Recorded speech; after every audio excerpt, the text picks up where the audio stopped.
हाँ, तो भई हमें बताया जा रहा है कि मंदरजा ज़ेल ग्राफ इस इक्वेशन को दिखा रहा है और इस ग्राफ की मदद से इस इक्वेशन के लिए जिसमें 3/2 की ताकत x बराबर है 5 के, इसके लिए अंदाज़न हल मालूम करें।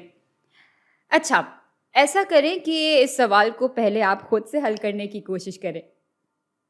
चलें, अब ज़रा इसको साथ मिलकर हल करते हैं। तो अच्छी बात ये है कि इन्होंने हमें पहले ही यहाँ पे एक इशारा दे दिया है, जिसकी मदद से हम इस सवाल को हल कर सकते हैं।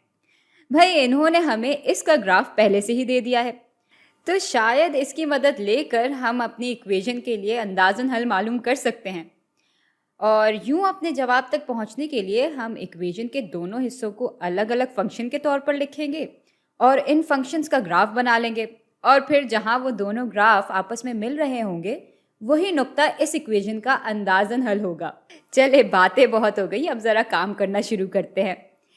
तो एक इक्वेशन हो जाएगी कि y बराबर है 3/2 की ताकत x के और दूसरी इक्वेशन हो जाएगी कि y बराबर है 5 के। अब इस इक्वेशन का ग्राफ तो यहाँ पहले से ही बना हुआ है और y जब 5 के बराबर होता है तो इसका ग्राफ कुछ यूं बन जाएगा। अब चूंकि ये दोनों ही y के बराबर हैं तो भाई x की कोई ऐसी कदर हमें मिल सकती है जो कि इन दोनों ही इक्वेशंस पे पूरा उतरे, या इसी बात को हम यूं भी कह सकते हैं कि ऐसी x की कदर हमें मिल सकती है जो कि दोनों ही इक्वेशंस के लिए एक ही y की कदर दे। और अगर हमें एक ही y की कदर मिल रही होगी तो जाहिर है कि 3/2 की ताकत x बराबर होगा 5 के, और भाई इसी का हल तो हमें चाहिए। अच्छा, अब जब एक ही x की कदर इन दोनों इक्वेशंस पे पूरा उतर रही होगी तो यकीनन उस नुक्ते पे ये दोनों ग्राफ आपस में मिल रहे होंगे और यहाँ ये दोनों ग्राफ इस नुक्ते पे आपस में मिल रहे हैं और अंदाज़न यहाँ x की कदर 4 के बराबर लग रही है। तो x अंदाज़न 4 के बराबर है और ये सवाल वैसे तो अब हल हो गया है, लेकिन आप चाहें तो इसको परख भी सकते हैं।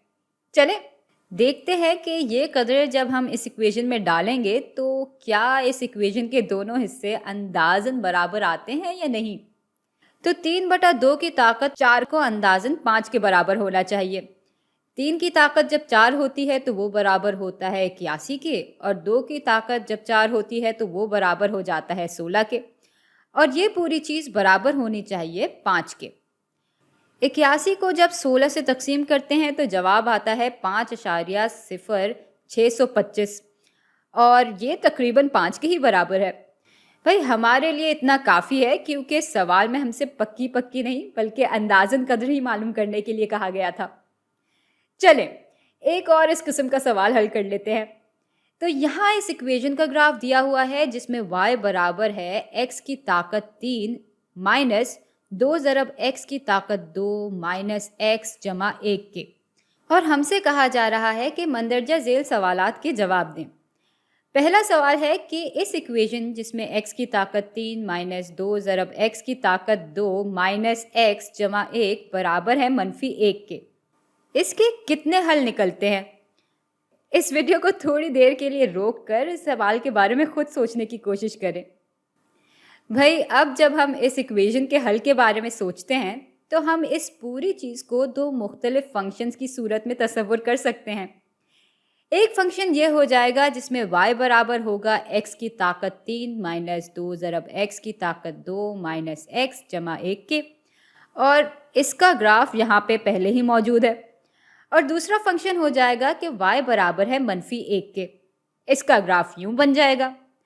और अब बस देखना है कि इन दोनों इक्वेशंस के ग्राफ आपस में कितनी दफ़ा मिल रहे हैं।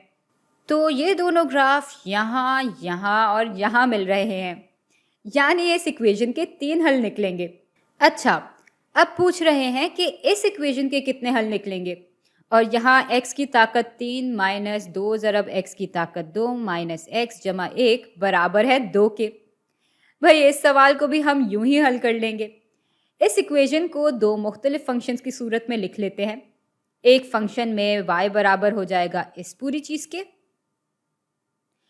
और एक फंक्शन हो जाएगा जिसमें y बराबर होगा 2 के।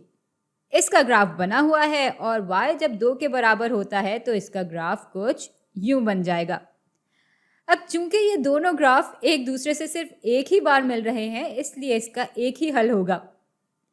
भाई इन सवालात के ज़रिए असल में हमने ग्राफ की मदद से इक्वेशंस को हल करना सीखा है। भाई अगर हमें इस किस्म की लंबी चौड़ी इक्वेशंस दी जाएं जिनको अलजेब्रा की मदद से हल करना बहुत मुश्किल हो जाता है, तो हम इसको ग्राफ की मदद से भी हल कर सकते हैं। और इसके लिए हमें इक्वेशंस को दो मुख्तलिफ फंक्शन की सूरत में लाना होगा।